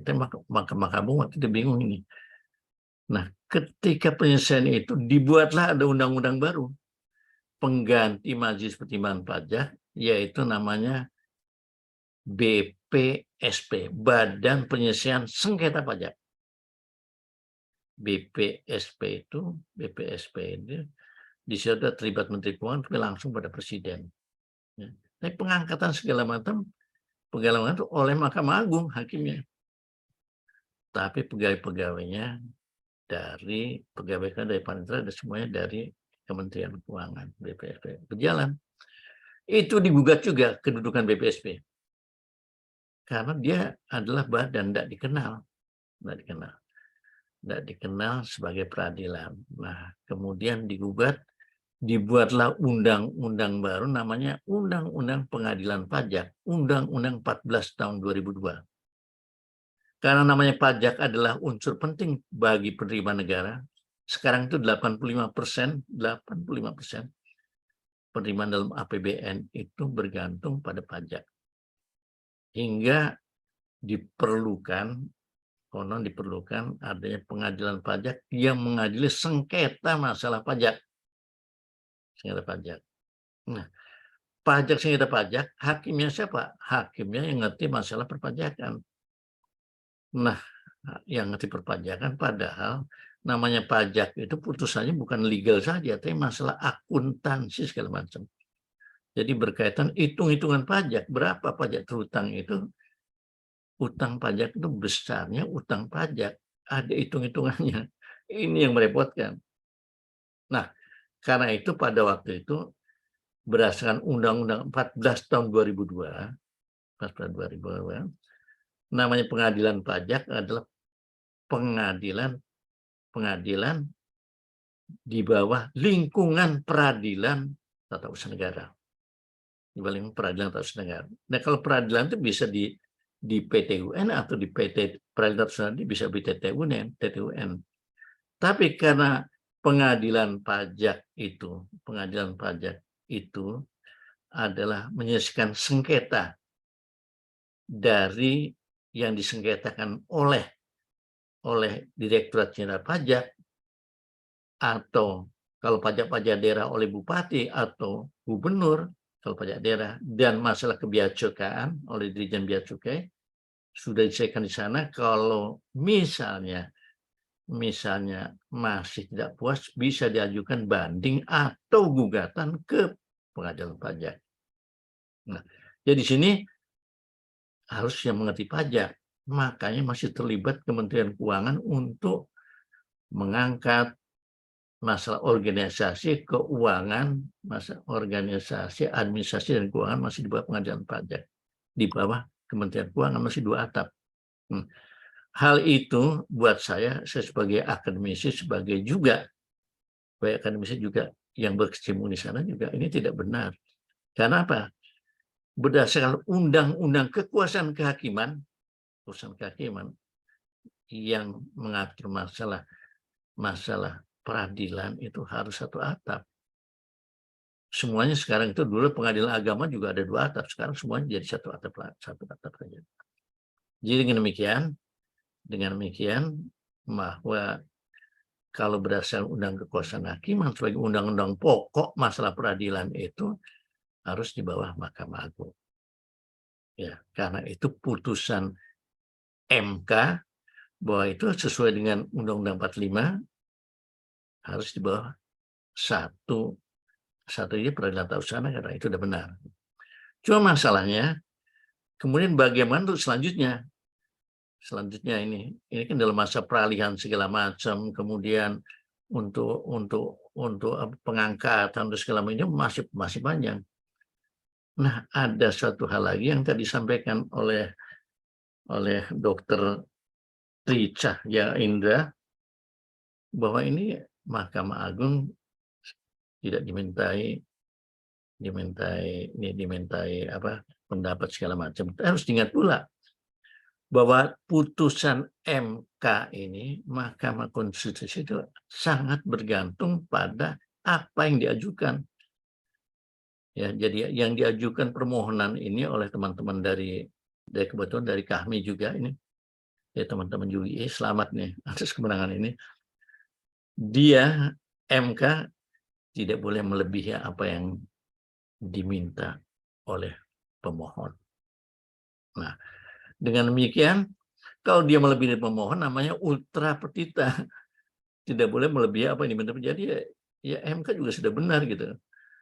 Nah, makanya menurut saya perlu adanya koordinasi antara MA, MK, pengadilan pajak, dan melibatkan juga orang-orang yang dulu dan ikut terlibat dalam ini, karena nanti ini ada pengangkatan. Sementara ini namanya perkara yang paling banyak di Indonesia ini adalah perkara pajak, dan putusan pajak, pengadilan pajak ini inkrah van huis, putusan akhir yang berkekuatan tetap, dan merupakan lanjutan dari sengketa yang diajukan namanya keberatan atau pengurangan masalah sanksi administrasi, kalau keberatan masalah pokok pajak. Jadi tingkat pengadilan tinggi kalau pengadilan tinggi, jadi status ini ada setara dengan pengadilan tinggi. Karena itu saya juga, maaf ya, karena tadinya di tingkat pengadilan tinggi tentunya disetarakan dengan peradilan tinggi tata usaha negara. Dan saya sempat juga melakukan judicial review.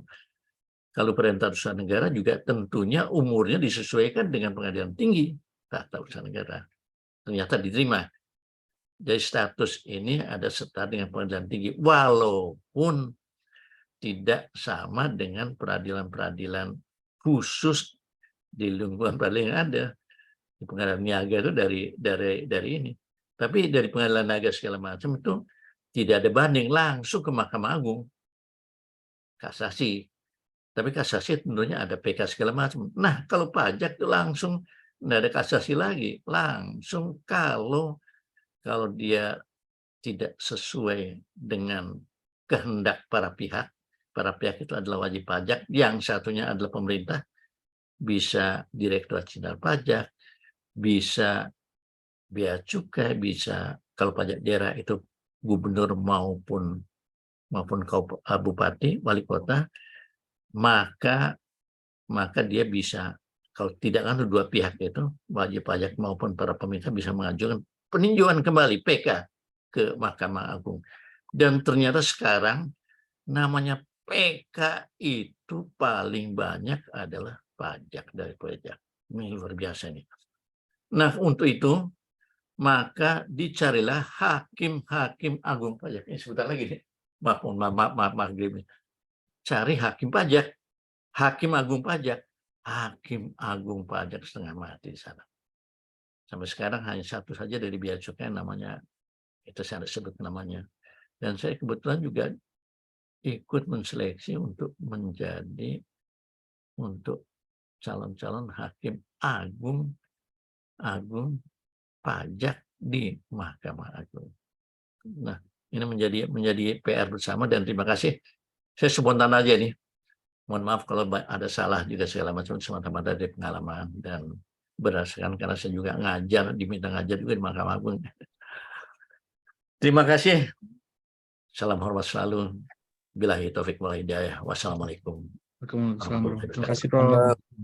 Waalaikumsalam. Terima kasih, Prof. Pencerahannya. Sehat, Prof. Prof menyampaikan perspektif historisnya, ternyata mulai dari MPP sampai kemudian lahir pengadilan pajak. Dan dalam konteks kekuasaan kehakiman ya memang harusnya ini di bawah peradilan Mahkamah Agung gitu. Tapi memang harus duduk bersama lagi lah, mungkin nanti dari Kementerian Keuangan dan seterusnya harus bagaimana mengkonsep agar ini ke depan bisa menjadi lebih ideal. Memang Pak Dr. Tricaya ini memang sebenarnya pemanasan awal. Kami juga sebenarnya sudah mengundang dari pengadilan pajak, cuman mungkin karena waktu agak mepet jadi belum sempat. Ke depan memang ini karena isunya juga masih menarik untuk diangkat begitu, ke depan mungkin akan kita buat lagi yang agak lebih besar lagi nanti mungkin, biar juga sebagai bahan nanti untuk masukan-masukan mengkonsep bagaimana pengadilan pajak ke depan. Nah, berikutnya tadi Mas Alan ya, ada penanya. Monggo Mas Alan, mungkin singkat saja ditujukan ya, baik. siapa mungkin. Oke. Mungkin ini lebih ke tanggapan ya semua narasumber ya. Nah, kebetulan kemarin memang saya juga menjadi salah satu pemohon, tapi satu-satunya yang ditolak karena legal standing-nya nggak memenuhi ya, meskipun dianggap kalau sebagai dosen itu tidak memenuhi legal standing, tapi kalau peneliti itu malah masuk. Padahal tugas dosen itu juga salah satunya meneliti sebenarnya. Baik, begini. Di dalam putusan itu kan memang nanti akan ada transisi, artinya masih ditunggu sampai tahun 2026.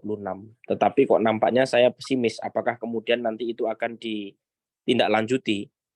Sebagai contoh nih, misalkan ya, di dalam undang-undang pilkada pun, di dalam undang-undang pilkada itu kan sebenarnya juga memerintahkan untuk pembentukan badan peradilan khusus pilkada ya, yang itu harus dibentuk sebelum pelaksanaan pemilu serentak 2024. Tetapi sampai sekarang pun nampaknya juga peradilan itu tidak ada, dan arahnya kok kayaknya juga nanti tetap MK yang akan menangani. Nah, ini kalau misalkan yang dalam konteks ini, kalau misalkan ini diberikan waktu sampai tahun 2026, sementara waktu tersisa itu hanya sekitar efektif itu tiga tahun begitu ya. Nampaknya ini memang agak pesimis ya, apakah itu nanti akan diciptakan atau tidak, karena memang tidak mudah ya membentuk pengadilan atau menyatukan pengadilan pajak itu di lingkungan MA. Nah, mohon tanggapan mungkin dari para narasumber ya, kira-kira apa ya kemudian langkah konkret yang harus kemudian kita lakukan ya, agar memang amanat dari putusan MK ini harus segera untuk ditindaklanjuti, terutama pembentuk undang-undang dalam hal ini DPR dan kemudian pemerintah. Itu Mas Nasep, terima kasih. Oke, makasih Mas Alan. Nanti mungkin bisa nanti langsung ditanggapi.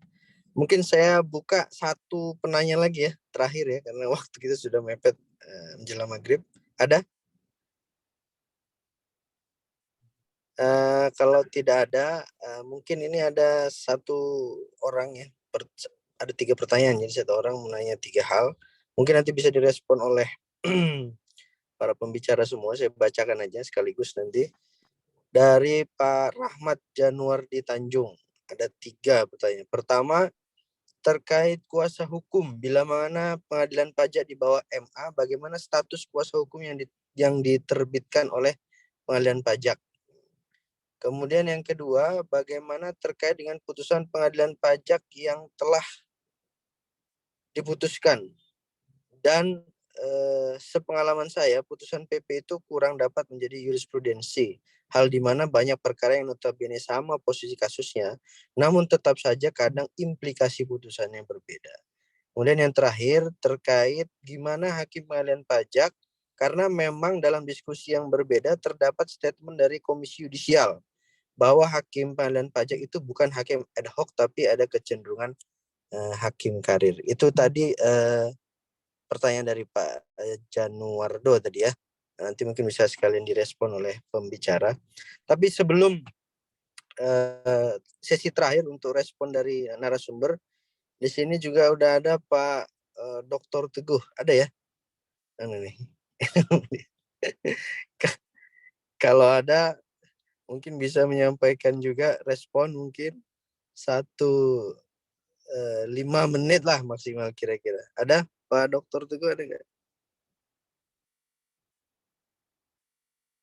Mungkin sudah ini ya, sudah keluar ya. Oke, kalau gitu langsung saja mungkin ke narasumber, karena ini kayaknya lebih banyak pertanyaan ke Pak Dr. Tri Cahya Indra ya. Mungkin untuk sesi terakhir ini saya persilahkan Pak Dr. Tri Cahya Indra terlebih dahulu untuk kemudian merespon. Baru nanti Mas Yuniar dan Mas Heri terakhir. Silahkan Pak Dr. Tri Cahya Indra. Baik, terima kasih Mas Nasir. Mungkin nanti untuk pertanyaan yang Pak Rahmat, ini kami mohon bantuannya dari Prof. Cip ini, karena beliau yang lebih pas betul untuk menjawab terkait kuasa hukum di pengadilan pajak dan putusan pengadilan pajak yang dirasakan kurang tidak mengandung nilai-nilai jurisprudensi atau bagaimana. Tapi kalau mengenai hakim ad hoc-nya, oke deh, nanti kita akan usahakan supaya hakim-hakim di pengadilan pajak memang tidak menjadi hakim ad hoc. Makanya konsep yang paling memungkinkan dan paling cepat itu pengadilan pajak secara bulat dialihkan ke bawah Mahkamah Agung langsung. Ya, karena kalau dilekatkan di PT atau di petun, ya kemungkinan menjadi ad hoc itu sangat besar, sebagaimana di pengadilan tipikor, pengadilan niaga, pengadilan hubungan industrial seperti itu. Jadi nanti kemungkinan yang paling mudah untuk dilakukan itu ya dalam masa transisi mungkin memindahkan pengadilan pajak secara bulat, tentunya dengan koordinasi antar lembaga tadi. Sekaligus menjawab yang Mas Alan tadi, memang ya di putusan itu juga menjadi aneh ya, biasanya kalau di NO itu di awal ya Mas Alan, di NO legal standing tapi diikutkan di akhir. Nah itu juga menjadi problem sebetulnya, tapi karena mungkin ada 3 pemohon. Tapi tadi juga disampaikan putusan MK ini menetapkan begitu ya karena bisa jadi ada menetapkan 31 Desember 2026 itu pertimbangan sendiri juga, karena menurut beliau, menurut para hakim di MK itu waktu yang cukup. Ya, menurut para hakim MK belum tentu menurut kami yang melaksanakan. Tapi ya karena itu sudah jadi putusan, meskipun bisa jadi tafsirannya itu ultra petita, karena saya lihat dari permohonannya Mas Yuniar tuh nggak ada tuh minta supaya ditetapkan batas waktunya 31 Desember 2026, nggak ada. Tapi itu muncul di amar putusan. Nah, yang namanya ultra petita itu kan memohon sesuatu yang tidak diminta atau memutus lebih memutus lebih dari yang diminta atau memutus yang tidak diminta. Nah, sepertinya kalau di permohonannya Mas Yuniar itu memang tidak ada supaya ditetapkan batas maksimalnya 31 Desember 2026.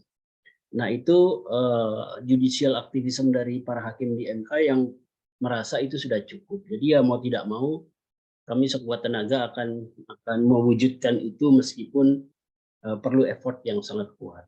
Nah, selanjutnya nanti mungkin bisa dilengkapi oleh Prof. Chip. Ini mohon izin Prof, mohon arahannya lagi, karena ini pertanyaan ini yang paling tepat justru Prof yang menjawab ini terkait dengan kuasa hukum bila mana pengadilan pajak sudah di bawah MA.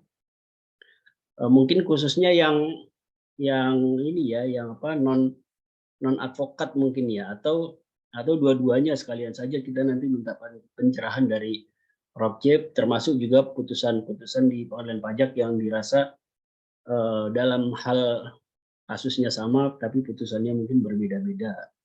Nah, itu kan tidak ada yang sama persis gitu ya. Termasuk administrasinya juga nanti kita akan benahi, karena kalau misalnya untuk PK di pengadilan pajak itu mohon maaf ini Prof, kalau di PT-UN itu kalau satu perkara PK-nya ya satu perkara, tapi bisa jadi di pengadilan pajak satu perkara di PK-nya bisa menjadi 2 perkara. Misalnya ada tiga objek, yang satu dipertahankan, yang 2 dibatalkan, nanti beda-beda yang mengajukan PK. Jadi bisa jadi perkaranya bisa menjadi 2, dan itu kalau majelisnya berbeda rawan disparitas putusan kalau majelisnya beda. Insya Allah alhamdulillahnya tidak terjadi seperti itu. Demikian dulu Mas Nasef, jawaban dari saya. Saya juga tidak bisa memastikan karena sekali lagi kami masih berproses, jadi kami hanya menyampaikan alternatif-alternatif beserta dengan konsekuensi-konsekuensinya kalau ini pilihan-pilihan ini yang akan diambil. Begitu Mas Nasir. Siap. Terima kasih Pak Tricaya Hendra atas responnya. Berikutnya nanti Mas Yuniar mungkin ya.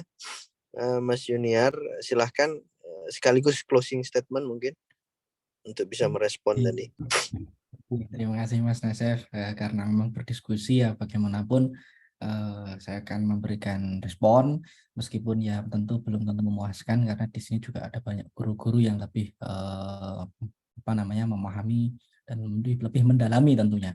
Tapi dari perspektif kami pribadi mungkin atau pemohon kaitannya dengan problem ini, tentu kami ketika membawa ke Mahkamah Konstitusi dalam kacamata pemohon tentu tidak berbicara sampai pada aspek teknis, karena memang bukan masalah konkret ya yang dibawa di Mahkamah Konstitusi, tapi lebih kepada problem konstitusionalitas norma.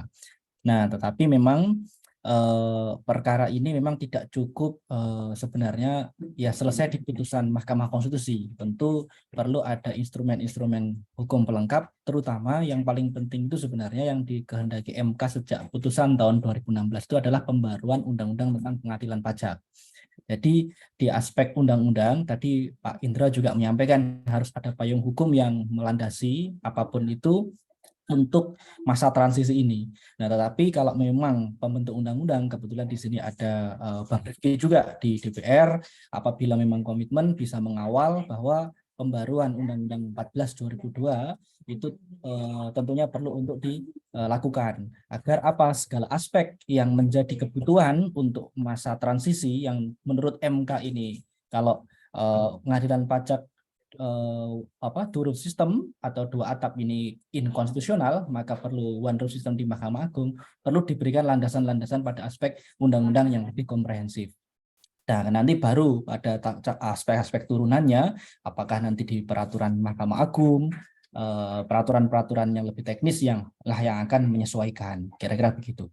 Sehingga target waktu yang tadi tahun 2026 itu memang ya ada benarnya juga tadi Pak Indra menyampaikan memang tidak kami mohonkan, karena sebenarnya petitum kedua itu adalah sampai pada Undang-Undang Pengadilan Pajak dilakukan pembaruan, tidak menghendaki adanya batas waktu. Nah, ini mirip-mirip sepertinya amar putusannya kayak keputusan uji formil Undang-Undang Cipta Kerja yang dikasih batas waktu juga 2 tahun untuk melakukan perbaikan. Tetapi kan karena pembentuk undang-undang terutama pemerintah memang punya kepentingan untuk mempercepat masalah itu, ya tentunya diutamakan. Tapi kalau ini kami belum tahu bagaimana goodwill atau political will dari eksekutif maupun legislatif dalam merespon ini, apakah memang segera atau tidak. Tadi juga dicontohkan oleh Pak Alan bahwa satu kasus Badan Peradilan Khusus Pilkada sudah diamanatkan sejak tahun 2016 bahkan sampai sekarang tidak ada, bahkan diuji kembali sama teman-teman Perludem, akhirnya MK sendiri menyatakan itu inkonstitusional, dan besok untuk Badan Peradilan Khusus Pilkada memang tidak akan dibentuk pasca putusan MK itu tahun 2022 yang menyatakan penyelesaian sengketa atau perselisihan hasil pilkada itu menjadi kewenangan MK. Nah, ini kan memang menjadi bola ini kan kalau dilempar ke sana kemari dan seterusnya, kalau nggak segera dieksekusi tentu tidak akan pernah terbentuk. Nah, tadi komitmen Pak Indra mungkin bisa dikatakan ini merepresentasikan Mahkamah Agung, menjamin, berkomitmen memang akan ada dialog, ada koordinasi untuk komitmen melaksanakan putusan ini. Bagaimanapun nanti upayanya, dan tentu kita berharap dan percayakan ini semua kepada pemangku kepentingan terkait. Begitu Mas Nasir. Ya, terima kasih Mas Junior. Terakhir Mas Bang Heri, sekaligus closing statement mungkin. Oke, terima kasih. Teman-teman, Kanda Yunda mungkin masih ingat dulu ada putusan MK nomor 63 tahun 2017 ya, tentang kuasa khusus. Nah, saya menceritakan pengalaman bahwa sampai hari ini ketika kita menjadi kuasa khusus wajib pajak, kita tetap diminta dokumen sesuai PMK 229 2014. Yang semestinya dengan ada PMK 63 putusan MK 63 2017 itu menjadi tidak berlaku lagi PMK 29. Nah, ini kaitannya dengan pertanyaan Pak Alan. Apakah saya pesimis atau tidak? Ya, saya pesimis jika ini tidak melibatkan lembaga yang lain. Nah, tapi saya menjadi optimis tadi dengan ada pernyataan Pak Dr. Tricahya tadi bahwa MA aktif, MA telah membentuk Pokja. Maka dengan begitu saya menjadi optimis. Demikian, Mas Nasir. Bang Heri, mungkin karena tadi memang pesan Pak Indra, kita harus minta juga closing statement dari Prof. Chip. Mungkin memang nanti kami juga akan koordinasi lagi, mengusulkan agar kita bikin mungkin seminar yang agak lebih besar begitu. Nanti mungkin Prof. Chip mohon berkenan untuk bisa jadi pembicara juga, Prof. Monggo, Prof. Masih di mute, Prof. Izin. Saya sebetulnya tidak diundang ini, tertarik karena yang menyelenggarakan adalah teman-teman adik-adik saya yang tercinta gitu. Tertarik masuk gitu. Nah, yang berkaitan dengan kuasa hukum, kalau ini kan ada Undang-Undang 14 tahun 2002, ada pasal 34 yang menyatakan berkaitan kekuasaan hukum itu persyaratannya ditetapkan oleh menteri. Nah, sementara dengan adanya judicial review, hak uji materi di MK ini sudah satu atap. Dengan demikian dikembalikan pada undang-undang yang ada. Undang-undang yang ada adalah undang-undang advokat. Bahwa yang di peradilan itu yang hanya boleh melalui undang-undang advokat. Undang-undang 18 tahun 2003. Yang berhak untuk menjadi advokat. Tapi advokat yang mengerti masalah perpajakan, seperti halnya untuk kepailitan misalnya melalui melalui ya semacam khusus-khusus itulah. Dan ini sudah dimulai, banyak kuasa-kuasa hukum saya diminta untuk memberikan masalah pencerahan di advokat, ya, kumpulan advokat untuk memberikan pencerahan mengenai masalah masalah pajak gitu. Dan kalau sudah lulus nanti dilantik oleh pengadilan tinggi setempat. Nah itu sudah sesuai dah. Bahkan untuk diketahui sedikit lagi, untuk diketahui bahwa advokat sempat melakukan judicial review karena tidak dibolehkan untuk melakukan pendampingan pada saat pemeriksaan pajak. Dengan putusan MK sudah dibolehkan, walaupun dia itu boleh mendampingi ketika pemeriksaan pajak, bukan di pengadilan nih, di Direktorat Jenderal Pajak, Bea Cukai boleh didampingi advokat. Tadinya nggak boleh. Dengan ada putusan MK sudah boleh. Dengan demikian untuk di peradilan juga berlaku undang-undang advokat. Tapi yang boleh di pengadilan nantinya adalah advokat yang mengerti perpajakan melalui kursus khusus. Yang sementara ini oleh Kementerian Keuangan aturannya tidak bisa lagi.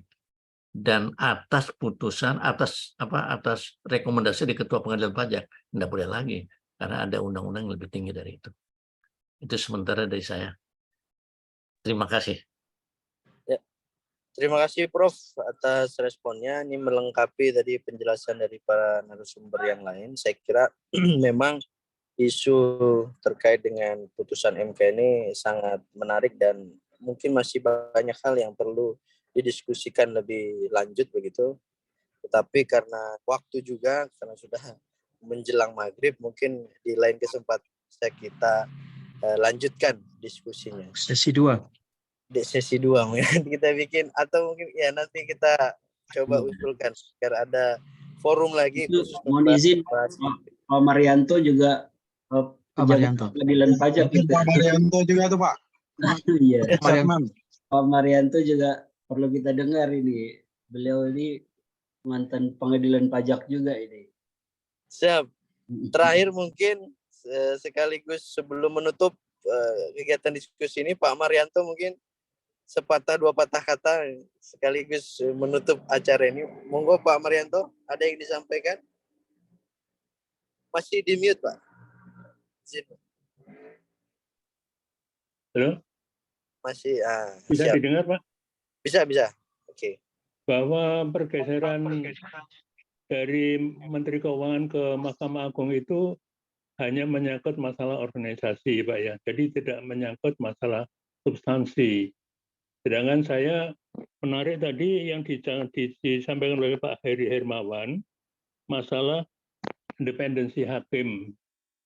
Ini yang saya ingin menyampaikan bahwa kalaupun digeser dari Menteri Keuangan ke Mahkamah Agung, tapi kalau hukum acara itu dilaksanakan oleh pengadilan pajak, itu akan tercapai peradilan yang adil, murah, cepat, sederhana. Seperti yang dikatakan dalam pertimbangan Undang-Undang Pengadilan Pajak nomor 14 tahun 2002. Dan satu lagi ingin saya sampaikan, mohon diundang nanti kalau ada acara seperti ini, Pak Guyuban mantan hakim pengadilan pajak. Di sana banyak narasumber yang kompeten, Pak. Ini bisa juga melalui Pak Profesor Sip mengenai Pak Guyuban mantan hakim pengadilan pajak. Itu aja Pak yang ingin sampaikan. Terima kasih kesempatannya. Baik, terima kasih banyak Pak Marianto, masukannya nanti kita coba akomodir.